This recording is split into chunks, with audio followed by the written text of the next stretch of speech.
સુરત શહેરની વાહન વ્યવસ્થામાં નોંધપાત્ર વધારો કરતા સિદ્ધાર્થનગર ફ્લાયઓવર બ્રિજની આજે નેતાઓ અને અધિકારીઓ દ્વારા મુલાકાત લેવામાં આવી। આ મુલાકાત દરમિયાન બ્રિજના ફાયદા અને તેના સંપૂર્ણ ઉપયોગ વિશે માહિતી આપવામાં આવી। સુરત શહેરની વાહન વ્યવસ્થામાં નોંધપાત્ર વધારો કરતા સિદ્ધાર્થનગર ફ્લાયઓવર બ્રિજની આજે નેતાઓ અને અધિકારીઓ દ્વારા મુલાકાત લેવામાં આવી। ભારતીય જનતા પાર્ટીના પ્રમુખ પરેશ પટેલ, સુરત શહેરના મેયર દક્ષિશ માવાણી, કોર્પોરેટરો અને અન્ય હોદ્દેદારો તથા અધિકારીઓએ સંયુક્ત રીતે મુલાકાત લીધી। યાદ રહે કે આ ફ્લાયઓવર બ્રિજનું ઉદ્ઘાટન કેન્દ્રીય જલ શક્તિ મંત્રી શ્રી આર પાટીલના વરદહસ્તે થયું હતું।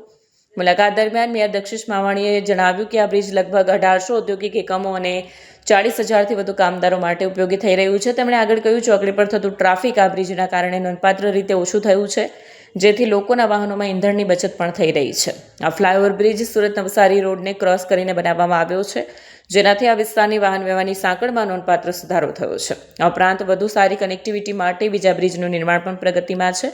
મુલાકાત દરમિયાન જાણવા મળ્યું કે આવતા 6 થી 7 મહિના કે 1 વર્ષના સમયગાળામાં રેલવે ઓવરબ્રિજ પ્રોજેક્ટ પણ શરૂ કરવામાં આવશે। ટોલનાકા વગરના માર્ગને લોકો માટે ખૂબ જ ઉપયોગી બતાવવામાં આવ્યો છે। કેમેરામેન હકીમ શેખ સાથે વસીમ હાસમીનો રિપોર્ટ, આઝાદ ન્યૂઝ, સુરત।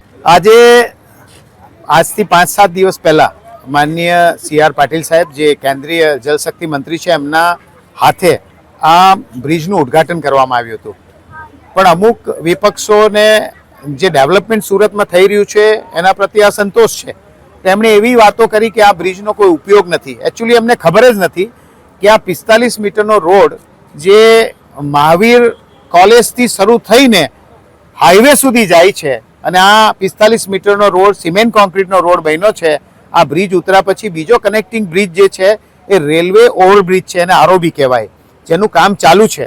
પણ આ બ્રિજ પૈતા પછી એમણે એ પણ નથી જોયું કે જમણી બાજુ ટર્ન મારશો તો અહીંયા 1800 જેટલી ફેક્ટરીઓ ઓલરેડી ધમધમી રહી છે।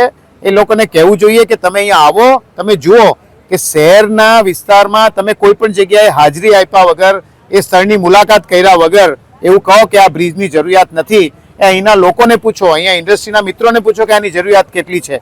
તમારે સ્ટેટ હાઈવે એટલે કે સુરત નવસારી રોડને ક્રોસ કરીને જ્યારે મોટા વ્હીકલો સાથે ઇન્ડસ્ટ્રીમાં આવવાનું હોય ટેમ્પો સાથે, ત્યારે સિગ્નલ ઉપર કેટલો સમય લાગે, કેટલો સમય સુધી એમણે ટ્રાફિકમાં ઊભા રહેવું પડે અને એમનો સમયનો વ્યય થાય। આ દરેક વસ્તુ આ બ્રિજ બનવાને કારણે એ બંધ થઈ ગઈ છે। અને એને સાથે સાથે બીજી કનેક્ટિવિટી જે કદાચ કોઈને ખ્યાલમાં જ નથી કે અહીંયાથી ભેસ્તાન સ્ટેશન જવાય છે, ભેસ્તાન પોલીસ સ્ટેશન જવાય છે, ઊન ગામ જવાય છે। આ જ રસ્તો છે કે જ્યાંથી આની કનેક્ટિવિટી તમને વધારાની મળે છે। એટલા માટે ફરી એકવાર જે કોઈ પણ મિત્રો એક અપપ્રચાર સુરત મહાનગરપાલિકાના કાર્યોનો કરી રહ્યા છે, એની સામે અમે સખત એમનો વિરોધ નોંધાવીએ છીએ કે તમે આવો અને જે કોઈને જોવું હોય એ અહીંયા આવે, જોઈ અને ત્યાર પછી પોતાના અભિપ્રાય આપે। કારણ કે આનો જે વપરાશ છે એ વપરાશ સુદૃઢ છે, બહુ સારી રીતે ચાલી રહ્યો છે અને આના વપરાશને હજુ પણ મજબૂતાઈથી આગળ વધારીને સુરતના લોકોને એક નવો રોડ કે જ્યાં ટોલ નાકું નથી આવતું અને સીધા તમે હાઈવે પહોંચી જાઓ છો, એની વ્યવસ્થા તરફ આગળ વધી રહ્યા છીએ। એક વીક પૂર્વે અમારા આદરણીય CR પાટીલ સાહેબના કરકર્મોથી આ સિદ્ધાર્થનગર ઓવરબ્રિજનું ઉદ્ઘાટન કર્યું હતું। પણ અમુક લોકો ખોટી માહિતી આપે છે કે આ ઓવરબ્રિજનો રસ્તો નથી મળતો। પણ મારે તે લોકોને કહ્યું છે અહીંયાથી આ રોડ જ્યાં પૂરો થાય છે, બ્રિજ ઉતરીને 1800 જેટલી ઇન્ડસ્ટ્રીઝને આ રસ્તાના હિસાબે જે 4 રસ્તા પર નવીન ફ્લોરિંગમાં ઊભું રહેવું પડતું એ હવે ઊભું નથી રહેવું, પોતાની અડધી પોણી કલાક બચી જાય છે। અને આ જ રોડેથી અત્યારે તમે ભેસ્તાન રેલવે સ્ટેશન પણ પહોંચી શકો છો। રેલવેનું ઓવરબ્રિજનું કામ તો પેરેલલ અત્યારે ચાલુ જ છે, ત્યારે તો ફાયદો થવાનો જ છે। પણ રેલવેનો ઓવરબ્રિજની બાજુનો રસ્તો પણ ભેસ્તાન રેલવે સ્ટેશને જાય છે અને આજુબાજુની 1800 ઇન્ડસ્ટ્રીઝ જે 4 રસ્તા પર ઊભું રહેતું હતું, તે ઉધના સચિન રોડમાં જે ટ્રાફિકનું ભારણ હતું તે પણ ઓછું થયું છે અને 1800 જેટલી ઇન્ડસ્ટ્રીઝ અત્યારે રોજ એના 40 જેટલો એમ્પ્લોય છે રોજ અવર જવર કરતા, તેને સીધો ફાયદો થયો છે।